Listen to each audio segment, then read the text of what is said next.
How stupid do they think the American buying public is going to be? Toyota may have a chance now because they fired Toyota and moved him aside and put in Sato. Sato-san's a smart guy. He will change the course of Toyota, and there's somebody that company should be watched because things are going to be different. You got one really happy guy, that would be Elon Musk. You got one guy with a smile on his face, and that'll be Jim Farley, and everybody else is sad. That's that's the only way to put it. They're not going to go for that shit. Tesla's electric motor, we still haven't figured out why they've got a special agent in it. We know that it kicks out more power than it should. It took 3 different people with 3 different apps to make the damn thing work. And then we went to lunch because they said it's going to take this long. And when we came back, we wound up with a charge because even though it didn't charge the whole battery up, well, you sat here for 20 minutes, and that was one of the most irritating days I've ever had in anybody's vehicle. In this video, Sandy Munro unleashes the fury on Tesla's so-called competition, shares his thoughts on who can survive, who will thrive, and why Tesla will dominate. These clips are from a great chat with Tesla owners Silicon Valley. There's a link in the description to the full discussion. Highly recommend you check it out. We're just going to be focusing on a few key highlights. And fair warning, Sandy is in full savage mode, so this one may not be safe for work. And for my own thoughts on Ford, check out the most recent exclusive Patreon video, which clocks in at over 20 minutes. And just a quick heads up, submissions are currently open for the latest exclusive Patreon Q&A. So if you remember, get your questions in now. Submissions won't be open much longer. You can join Patreon with the card in the corner or the link in the pinned comment. First, Sandy Munro sharing his thoughts on the very unbiased recent ratings of autonomy from none other than Consumer Reports. Wait, no, I said that wrong. Conjob Distorts. No, hang on. What's it called again? Consumoron Reports? I can't remember. The definitely not corrupt organization that definitely doesn't have ties to Ford and General Motors and isn't staffed by people from those legacy automotive companies and doesn't have any bias whatsoever. Clearly doesn't have a vendetta against Tesla, and clearly is just looking out for the consumer rather than the golden goose that funds the company. I am definitely not being sarcastic at all. Not even a little. And don't worry, the audio gets much better after this very short clip. Did you see what Consumer Reports came out with? Who they picked as the best auto driving system? I mean, I about peed my pants laughing. I could not believe it. Tesla went from number 2 to number 8. Really? Wow, that was really exciting. I've driven almost every one of these things. I don't know who they got to drive them or what the course looked like, or maybe they're talking to who knows who. But those numbers from consumers are so buggered up. It isn't even. I can't believe it. I just totally am dumbfounded. Maybe it's who's done the best. Everybody gets a gold star, and man, I could not believe it. I couldn't believe what I was looking at. What Sandy was looking at and confused by was brazen corruption.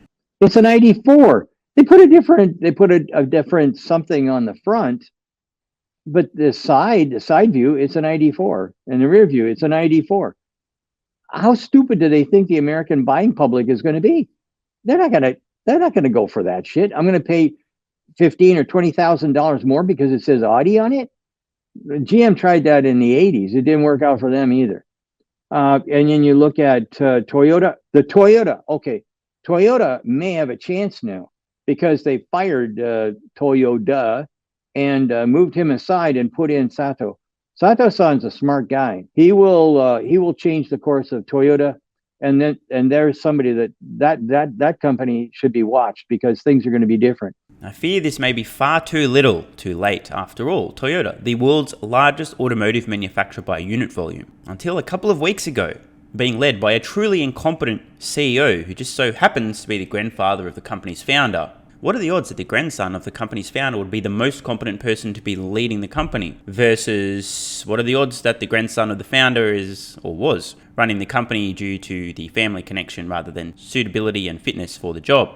This company has disregarded the evidence over the last 15 years and as recently as just a few weeks ago still, moronically, saying out loud they're not sure what consumers want. EVs are too expensive, they don't have enough range, there's no charging infrastructure, it's going to be too hard, Therefore, we're going to simultaneously pursue 4 propulsion strategies internal combustion engine, hybrid, hydrogen fuel cell, and electric. Turning a ship the size of Toyota around that's already springing leaks and sinking, good f***ing luck. I will be paying attention. This is a good sign, but as I said, I fear this may be too little too late. Best case scenario, maybe 2030, Toyota's doing around 2 million vehicles per year at best. This is going to be one mighty fall from grace. I am very pleased to see, however, that Toyota has stepped down and or been forced out after relentlessly roasting this moron for the last 3 years, especially on my Patreon exclusive videos. I'm glad the company has finally seen the light and canned this useless, incompetent leader who was absolutely unfit to lead Toyota toward an EV transition. And now that Toyota has been canned, that's Toyoda, ex-president / CEO, the title of the world's least competent automotive CEO is unanimously awarded to Mary B.S. Barra. When she eventually gets canned from GM, that day will represent the most hope the company has for surviving their transition, but spoiler alert, they're already f***ed and I think it's already too late. Did it, Mary? You led your company to bankruptcy. Hyundai, Kia, they're gearing up like nobody's business. They're definitely going to be a contender. He's right, a couple of quiet achievers. But nobody is going to compete except nobody's going to compete like what the Chinese are going to do. They're going to be mopping floors with companies. This is correct. Over the next few years and toward the second half of this decade, we're going to see an absolute invasion of Chinese electric vehicles into Europe and to the United States and other parts of the world that will be fairly reliable, relatively well priced, well built, and represent very decent value. None of these companies will be competing directly with Tesla, but much more on the budget portion of the market, and yeah, there'll be some exceptions. But Tesla doesn't need to worry about these companies, legacy auto companies that need to be worried. Tesla is in a league of their own. They have no competition. But Ford, General Motors, and so on should be scared shitless about the Chinese EV invasion. In the end, consumers will win, but slow-moving legacy automotive companies are going to be big losers. And then the smaller OEMs like Mercedes and BMW and whatnot, they're going to have to do some serious changes in order to compete in the marketplace. So for me, you got one really happy guy, that would be Elon Musk. You got one guy with a smile on his face, and that'll be Jim Farley, and everybody else is sad. That's the only way to put it. Allow me to translate. Tesla will continue to dominate. Their lead is unassailable, it's already a done deal, and they have won the decade. Ford will do pretty decently in the United States, a very distant second place to Tesla. And outside of China and South Korea, everyone else unequivocally f***ed. I tend to agree. By the way, the most recent Patreon exclusive video regarding Ford, I don't want to give it away here, but I think there may be a connection, and Sandy Munro may have some insights as to how and why Ford may actually do decently well. Let's just leave it at that. You can watch the full video on Patreon if you're curious. I mean, Farley's happy a little bit because he took a risk on the jewel in the crown, the F-150, and it's going to pay off for him. So all the rest of the guys, though, they put the B teams on the retrofitted vehicles and came up snake eyes. Sandy Munro spitting more facts. Many of these automotive manufacturers have made non-serious attempts at electric vehicles, putting their C, D, and E players on the project. Keeping in mind these companies don't have any A players, most legacy automotive manufacturers haven't even considered making a serious attempt at electric vehicles just for compliance purposes or pretending to look like they give a f***. This is why when you see Munro and Associates tear down one of these vehicles, they have to hold back their laughter at how poorly engineered they are. The build quality on the Rivian and the Mach-E and the Lightning and the other cars that we've taken apart, the build quality for the consumer is fabulous. There's no problem there. Nothing. Comparing them to the Tesla, okay, so build quality on the Tesla is probably as good as anybody. I don't think there's any big differential. It's not like when Toyota started bringing cars in and the gaps were perfect and everybody else, you could throw a cat through the crack in the door. It was, they were disgusting. There's nothing like that. But when you start looking under the skin at what's going on in the technical part of the product, that's when you start seeing the big difference. Now, this is an important point. Many, in fact, I think most people who've taken a quick look at Tesla, they see, they make products that have wheels and windows and doors, must be a car company, nothing more to see here. I'm sure everyone watching this channel who's a regular viewer will recall some of the idiotic things said, for example, by Craig Irwin. Tesla doesn't have anything that Toyota doesn't have. Many other dolts make this same mistake. If you look under the hood of a Tesla vehicle, you will discover they're anything but a car company. But if you don't get beneath the surface, you'll never discover this. Many of the so-called analysts who claim Tesla to be just a car company and suggest they should be valued just like a car company have not looked under the hood of a Tesla vehicle. I think their research process goes something like this. Okay, so those doors and tires and the windows must be a car. Don't need to look any further. The end. Just a car company. Meanwhile, you got the expert of experts, the Teardown Titan himself, saying when you actually look inside these things, they're doing stuff no one else is doing. Their engineering is on a whole other level. This is not just a car. Tesla's electric motor, we still haven't figured out why they've got a special agent in it. We know that it kicks out more power than it should based on its weight and stuff like that. We're not quite sure, but this is something that is a deeper chemistry or allotropy, if you like, that they've got going on in their castings that everybody else has got. You look at how short all the cabling and whatnot is, and you go, wow, that's really effective and efficient. You look at the fact that they're doing their own chips. They make their own chips. They don't have to worry about something happening in Indonesia or Taiwan or what have you. They're running the show themselves. So in that respect, everybody else is basically way behind the curve. I mean, it's going to take them. And then the software on a Tesla is at least 5-6 years ahead of everybody else, and still growing. I mean, really and truly. Interesting, isn't it? We hear Sandy Munro there. His company, their expertise is in tearing stuff down, figuring how it was made, how much it costs to make, and how it works. Admitting they still don't understand some of the secret sauce in Tesla electric motors. Remember not long ago, Elon Musk was talking about the plaid Model S, this alien technology, the new motor. Tesla are doing things the industry has never seen before, and even an expert like Sandy Munro and his team at Munro Associates, tearing this stuff down, can't figure out how it's working. This kind of matters, unless of course you believe that Tesla is just a car company. Now, apologies in advance, ladies and gentlemen. This next clip, I've decided to censor just a few key details, just to protect the innocent and or guilty. You can watch the source if you want to hear what was said, but I don't want to direct any heat and or attention unnecessarily toward this particular individual, because what we hear from Sandy Munro in just a moment is rather damning. I'll just leave it at that. He was trying to talk up the Volkswagen ID4, and then finally gave up because they left him at the side of the road so many times. He said, take your car back. He got a free car or a big discount or something.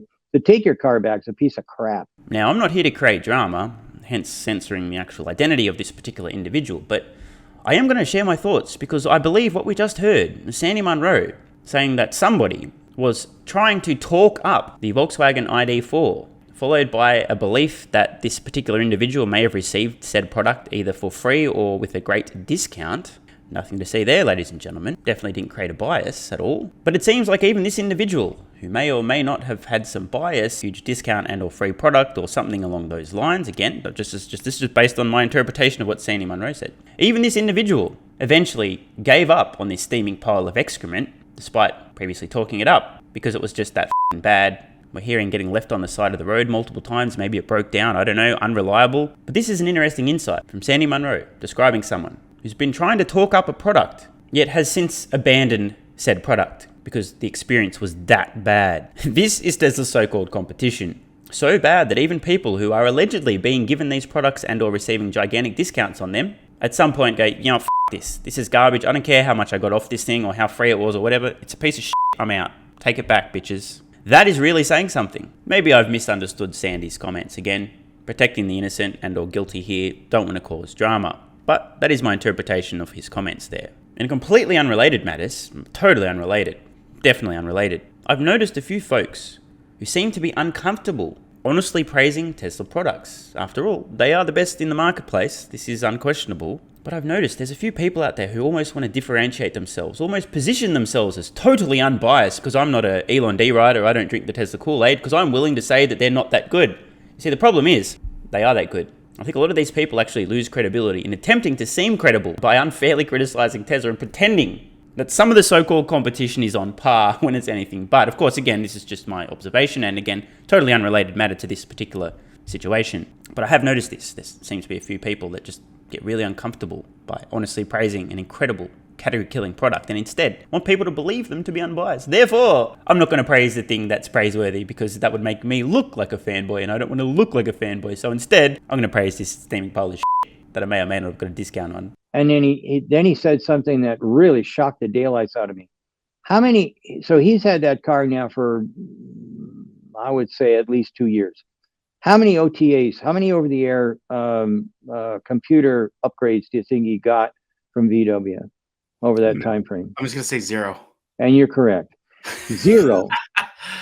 Zero. So it's 2023. To the best of my recollection, Tesla began over-the-air updates back in 2012 with the original Model S.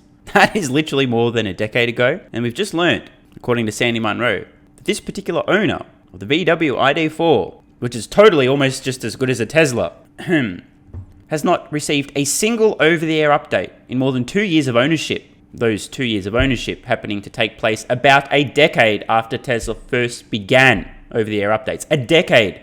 And they're still not doing over-the-air. And this is from Volkswagen, one of the world's largest automotive manufacturers. In fact, number 2 by unit volume. And they still haven't figured out over-the-air updates. But don't worry, the competition is coming. Okay, so my Rivian just gave me an update because I have a Rivian. I use that as my truck. And my Rivian just got an update. And I got another one that would be about 3 months ago. And Rivian is now saying, hey, guess what? You've got inside your car the right stuff on the inverter so that you can reverse the power. So you can power your house out of this. We didn't want to tell you. It's kind of like a little surprise. That was a surprise. When my wife saw that, she was dancing all over the place. We have power walls in the basement for our house and solar panels and whatnot. This kicks it up from we can handle a couple of days to infinite. I mean, the Rivian's got like 100 kilowatt hours in it. That's an amazing amount of power. If we can reverse power that, and I've got it all set up for that sort of a thing, great. I mean, this is like having a Lightning, only smaller. So I look at this and say, all these other new car companies, they keep coming up with surprises. That was a surprise to me. I had no idea. In fact, after we're done here, I'm going to go and find out, hey, how come you guys didn't tell me that we've got chips on this instead of diodes? I mean, this is a two-way street here now. What happened? How come you guys didn't tell me? But the same thing is true with Tesla. They've been doing it for years. An OTA comes and all of a sudden you got more stuff coming on because they thought ahead for the customers. These guys here, they try and figure out how they can decouple or decontent features and function. That's where things really fall apart. That's where the old OEMs, the Harvard mentality, the MBA mentality, whatever you want to call it, that's where you really get clobbered. That's where the real difference is. Everything is what you can't see, not what you can see. Absolutely love this anecdote from Sandy, including those final comments there, emphasizing that it's what you can't see that matters, not the stuff you can. Back to my earlier comments, a lot of Wall Street analysts thought it's got wheels and windows and doors, must be a car, nothing to see here. The fact that Rivian, an EV startup, although in fairness, they've been around for almost as long as Tesla. No, really, go fact check me. The fact that Rivian is surprising and delighting customers with over-the-air updates, unlocking new functionality in their vehicles after purchase. The fact that a company like Rivian's doing this, yet VW hasn't figured out how to do any over-the-air updates at all for their ID4 in the last couple of years, really speaks volumes. Did you ever see what happened when I took the ID4 to electrify America? Did you not make it? I don't think I saw that one. My cell phone app did not work. Eric's didn't work. And it was Zach's that did work. Is that correct, Eric? Yeah. It took 3 different people with 3 different apps to make the damn thing work. And then we went to lunch because they said it's going to take this long. And when we came back, we wound up with a charge because even though it didn't charge the whole battery up, well, you sat here for, 20 minutes and you're only allowed 5, or I don't remember what the hell the thing was. Wow. Man, you talk about Eric and Zach walked away. They didn't want to film me. That was one of the most irritating days I've ever had in anybody's vehicle. That is a big statement. Sandy Munro describing one of the most irritating days he's ever had in any vehicle. Not a good start for Volkswagen, is it? And we, as taxpayers, watched that go down the rat hole right in front of us. And now we're going to give them more money? What, are you kidding me? Are you absolutely kidding me? This is like stupid. I don't get it at all. They should be taking that money and giving it to Tesla and saying, you have to open up everything. You got to let everybody charge here. And oh, by the way, the SAE connector, all those other connectors, scrap them tomorrow. We're going to go with nothing but the Tesla connector because it makes the most sense. The dude's got a point. The absurd amount of money currently being committed to building America's first electric vehicle charging network. Yeah, let's not mention the supercharging network that's already established and has been around for the better part of a decade. In fact, more than a decade. I understand Sandy's frustration, and his point was valid. Tesla's already built the network. And honestly, I think it's in the best interest of automotive manufacturers to solve the charging problem by gaining access to Tesla's network, versus trying to build their own or partnering with Electrify My Asshole or whatever it's called. The place where you pull up and every charger says free of charge, meaning broken and therefore there's no charge, not you don't have to pay. So just recapping, Sandy Munro, Tesla, unassailable lead, they won the decade, duh. Very bullish on Ford, at least to achieve a distant second place in the United States. Warning the world's automotive manufacturers that an EV invasion from China is coming and it ain't going to be pretty. Munro also now seeing a glimmer of hope for Toyota now that they've canned their incompetent leader.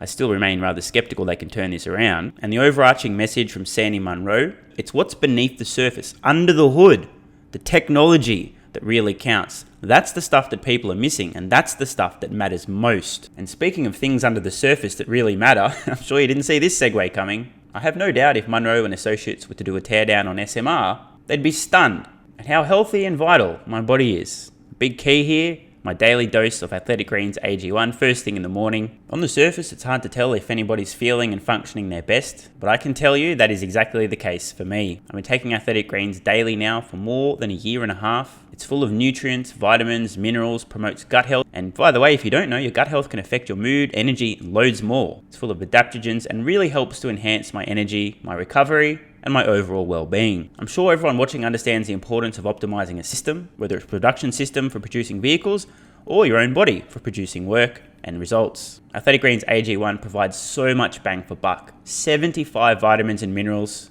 and whole food sourced nutrients. Promotes gut health, supports immunity, and increases energy. What more could you ask for? I know what else you could ask for, a 90-day money-back guarantee, which is exactly what Athletic Greens AG1 are offering. Check out the link in the pinned comment or head to athleticgreens.com/SMR and start optimizing the things beneath the surface that really count.